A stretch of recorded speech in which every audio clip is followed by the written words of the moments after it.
ये बात कि घर में आज निजी जीवन में कुछ वो चलत रहे,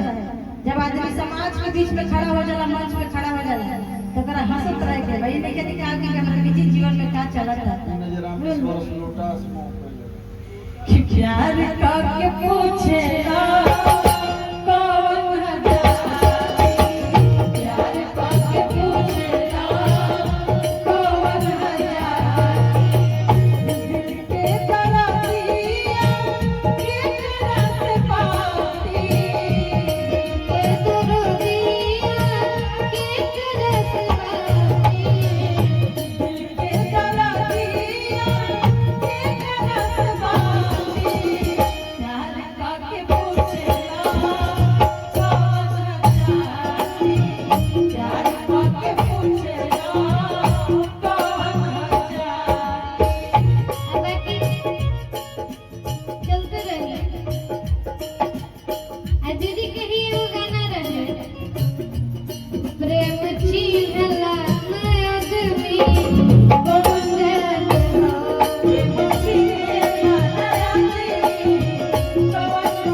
दिल में जगह बना के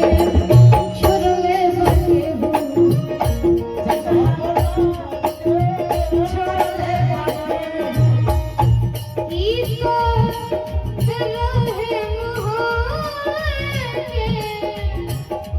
ई तो दिल है मोहब्बत के दिल है मोहब्बत के छोड़ले बने हो दिल में जगह बना के छोड़ले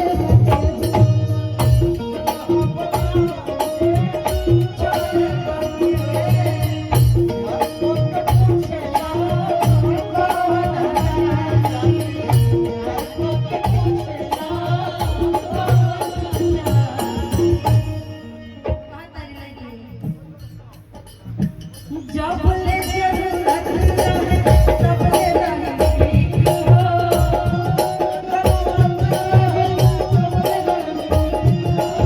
कि जब ले जरूरत रहे तब ले तारा खातिर हम नहीं रहे आज जब तारा धन भर गई तब तारा हमरा अंदर एक से एक कमी होके लगा जब ले जरूरत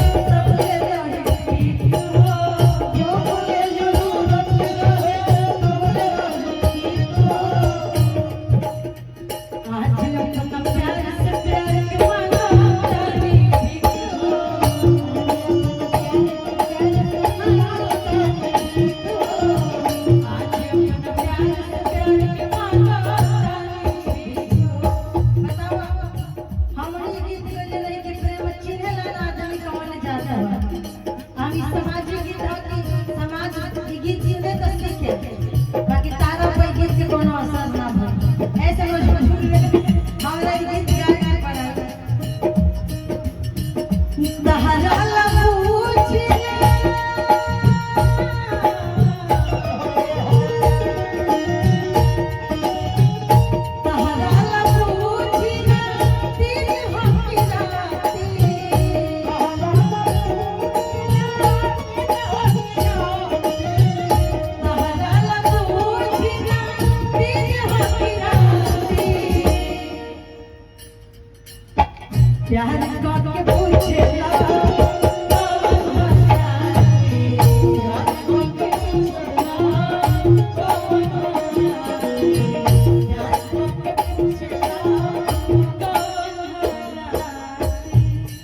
अखक को तनी धोखा